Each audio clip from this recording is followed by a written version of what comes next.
Here we have Dog, Rooster, Rudolph, me, Bagel, and Damon. And also note, Damon and I have the same tent. His is set up with the poles high, and mine's set up with the poles low.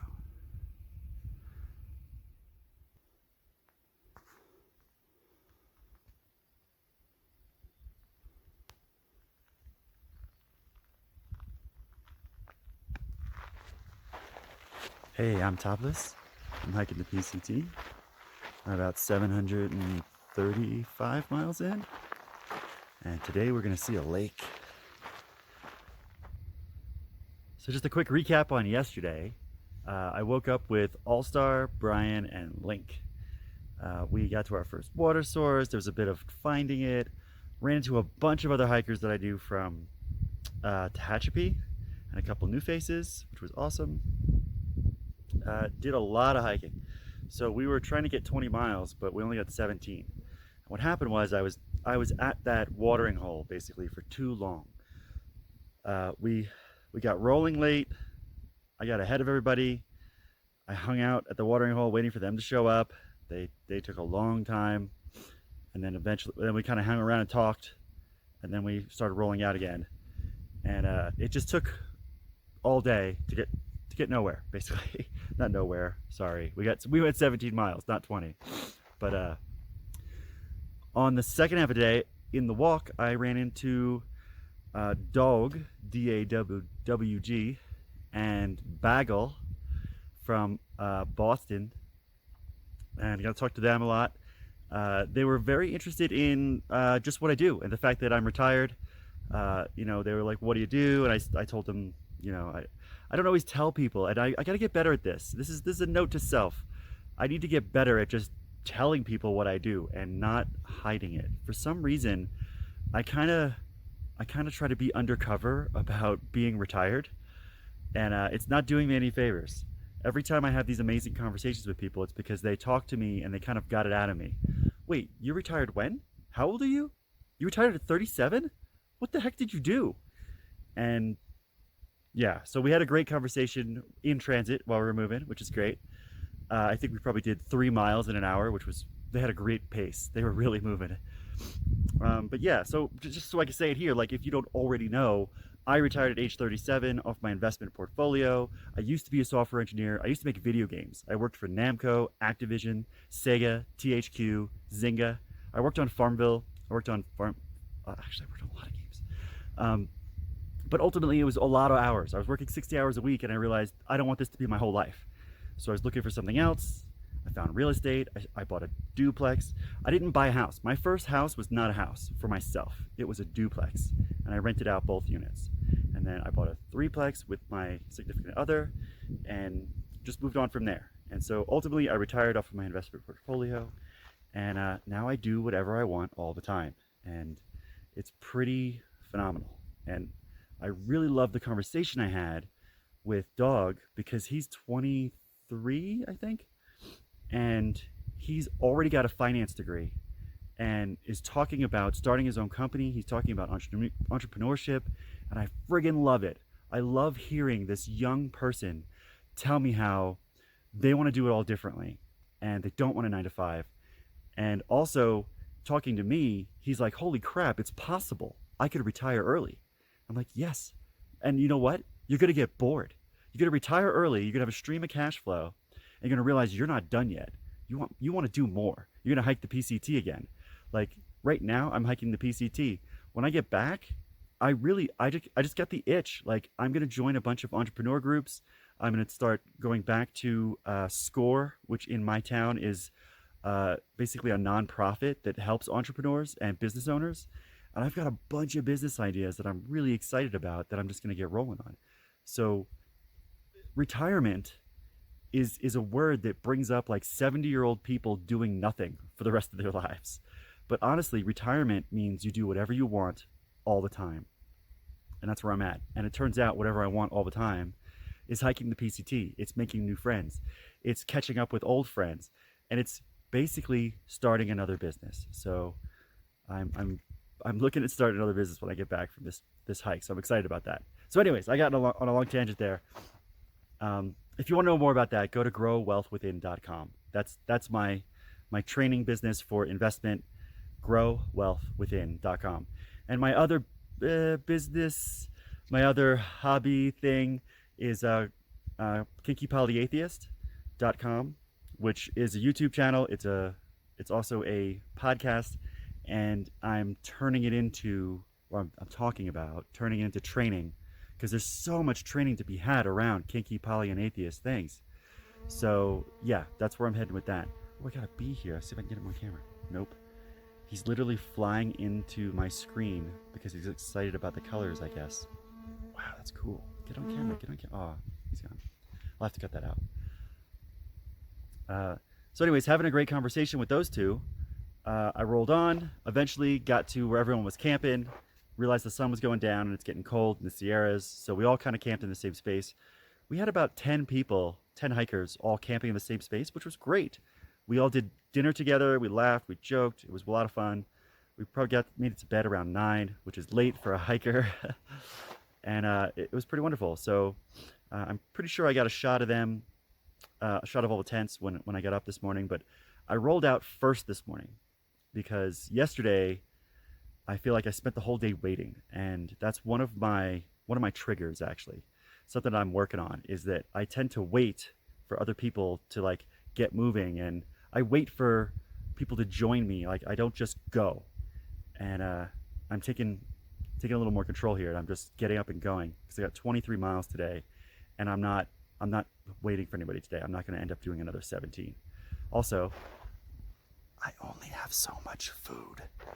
I'm a little worried about it. I talked about it a lot yesterday. You can check out that video, but I have to get where I'm going because I only have enough food to get where I'm going, and then I gotta get a resupply. So I cannot do another 17.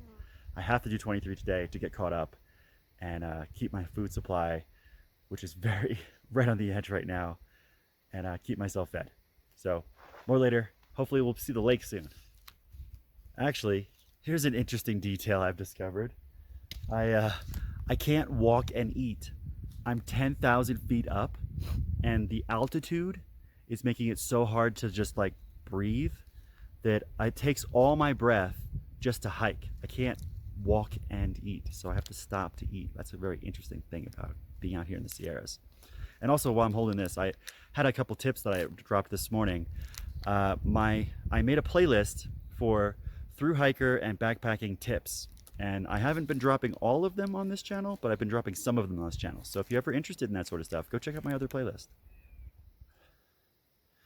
All right, just stopped for a quick snack, and I realized that I'm going uphill for like 6 miles to this lake, and this lake is at like 11,500 feet of elevation. So I'm super excited to be at a lake this high, I guess. Like, I don't even know what to expect. So yeah, I'm looking forward to it. And I keep running out of breath. Like, I'm at 11,000 feet. It's like I'm walking a little slower than normal. I mean, my calorie count's a little slower than normal, but I'm walking a little slower than normal because it's a little harder to catch your breath. And yeah, it's kind of neat what your body can do, I guess, is what I'm learning. I had a quick conversation I wanted to share with you guys. So yesterday at dinner, we're all kind of like in a circle. Everyone's making food. And it comes out that most everybody's like between 21 and 23. And then the guy next to me says, I'm old, I'm 37. And All-Star chimes in immediately and says, so what? That's no big deal. Danny's 41. Actually, she doesn't know my name. She said Topless is 41. And it kind of brought back a conversation I've had a couple of times on this trip, so I wanted to share it with you guys. You are only as old as you say you are. You are only as old as you think you are. You're only as old as you feel you are. And I'm having a little bit of a rough time hanging out with people my age on this hike because all they do is talk about how old they are. Wah, wah, wah. I'm old. I can't keep up with you guys. That sort of stuff. And honestly, I don't get it. And it's also comes right back to mindset. Like, what you think becomes your reality. When I hang out with these people who are 40 or 50 years old, who are just going on and on about how old they are, and all the excuses they have for being slow, for being, in their mind, slow and weak. Like, stop. Turn that around. Look at what you're doing. You're out here climbing a friggin' mountain again. You are not slow and weak. You are not old. You are young at heart and you're killing it. And that mindset, it's amazing how many people lose it. It's amazing how many people immediately fall into getting old and being useless. And you gotta break that stuff. Like, only person you're holding yourself back. Sorry, let me say it again. You're the only person holding you back. It's not your age. I'm 41. I'm in the best shape of my life, physically, mentally, emotionally, financially, sexually. Like, if you think that your life is over because you're 40, then it is. That's what I'm trying to say. Your mindset determines whether or not you're young or old. So pay attention to it. Listen to your own words. Do you talk like you're old or do you talk like you're young? Because the sooner you change your mind, the sooner you could change your life. So what I've discovered is I've been hanging out with people in their 20s and 30s because they're not jaded, they're not down on themselves, they're excited to be out here, they're overcoming struggles and obstacles and they're excited about it, and they're excited about life. So yeah, it's interesting. It turns out I resonate more with the 25 to 35 age range. But then again, as soon as it comes out that I'm retired, everything changes and they're kind of blown away by that and want to hear all about it. And it's funny that the older people who kind of complain a lot about being old, when they find out that I'm retired, they basically take a position of, wow, it must be nice. I'll never do that. Compared to the younger folk who are all like, awesome, how do I do that? And it doesn't matter how old you are. You know, now is the perfect time to get your financial crap together. Get out of debt. Start figuring out how to get assets and get cash flow that eclipses your income, so you can do whatever you want all the time. So, anyways, just really surprised to find that mindset out here. Just that stark contrast. So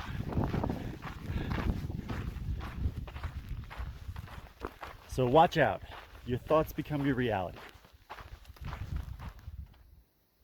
Well, the good news is I found the lake at 11,500 feet elevation. Bad news, I think I walked right past it. I also just realized I left my hat at the last place I sat down. So I'm backtracking for my hat and also I guess I'll go check out the other trail to this lake. According to our app, you're supposed to pass the lake and then go down a trail to get there. So it looks like I'm going to try both sides today. All right, got the hat and now I'm on the trail towards the lake. So I'm on a side mission right now. Let's see how it goes. Sweet. I don't know if those people over there are hikers or just random people, but yeah. All right, we're at 11,500 feet. It's freezing, but I'll never be here again, so I'm getting in. Holy shit. Yeah, I didn't go in there. We were thinking about it, but... It's hard to my reference is all wacky. All right, after a skinny dip, I'm walking away from the lake, And yeah, I'm not sure if I'm going to be able to put that footage into the video or not, but I did get a video of me skinny dipping. I'll see if I can put a black bar on it or something. Not sure if YouTube's going to allow that. But our next water source is about 8.5 miles. And the place I'm camping tonight is 16 miles away. So it's about a little after, I think it's 12:30. So I think that's plenty of time to get there. And whew. And we're gonna get to the base of Mount Whitney today. So tomorrow we can do that hike. Sweet. Just had a whole bunch of horses go by.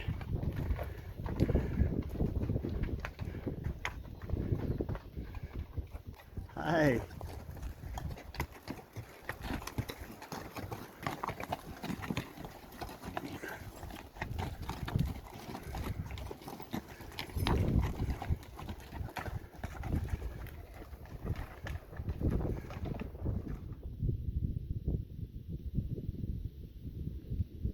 It's a pretty rocky landscape.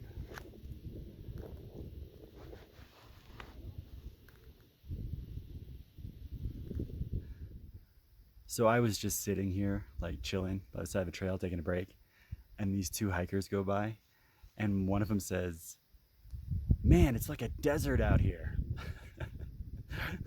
No, I promise you, this is nothing like a desert. Check out how rocky this trail is, these huge steps. It's been like this all day. Here's another example. Just all these huge rocks and steps.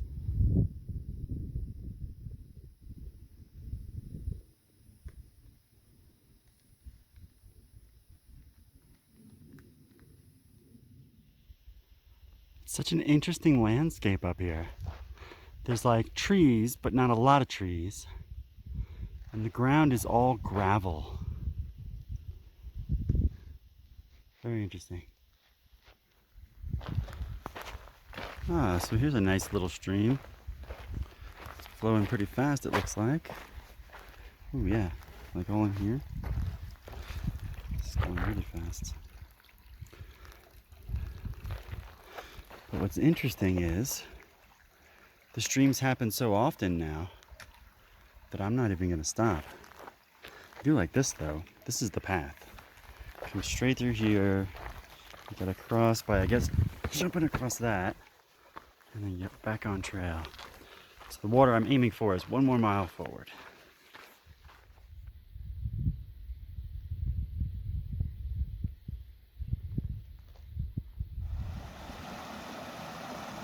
Wow, now we have this flowing right next to the trail. All right, this looks like one of my first major water crossings. Nice. And there's stones all the way across, and the trail just continues. Definitely beautiful. Let's look this way. Oh, there's waterfalls.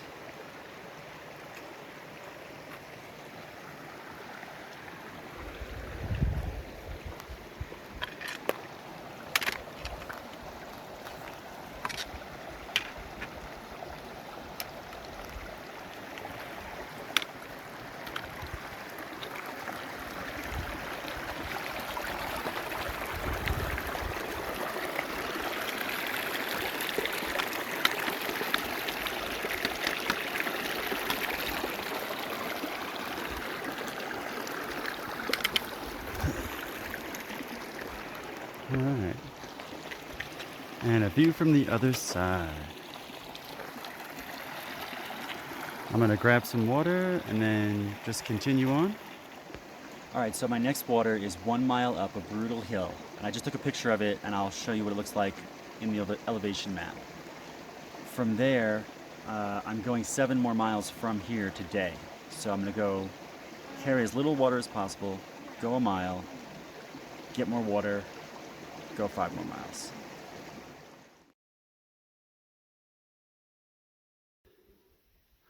Oh yeah, this climb is brutal. Oh man, that was intense, and it's only halfway. So the halfway point is this beautiful stream. Check it out. Thank goodness. Because this stream was halfway, I didn't carry any water for the first half mile. Oh, look at that. Yeah. Now I'm gonna take a small break, drink a bunch more water, figure out how much I have to carry this time, and do it again. All right, here we go, round 2. All right, I made it to the top. And I guess I could show you the view.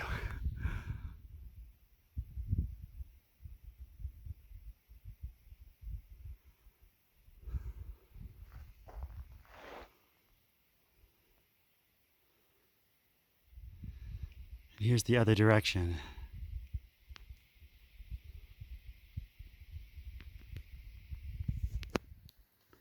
Check it out.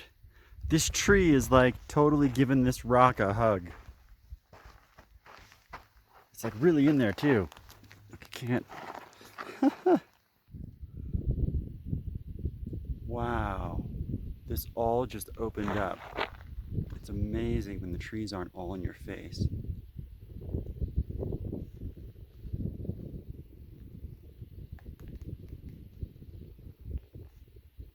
Also, take a look down here.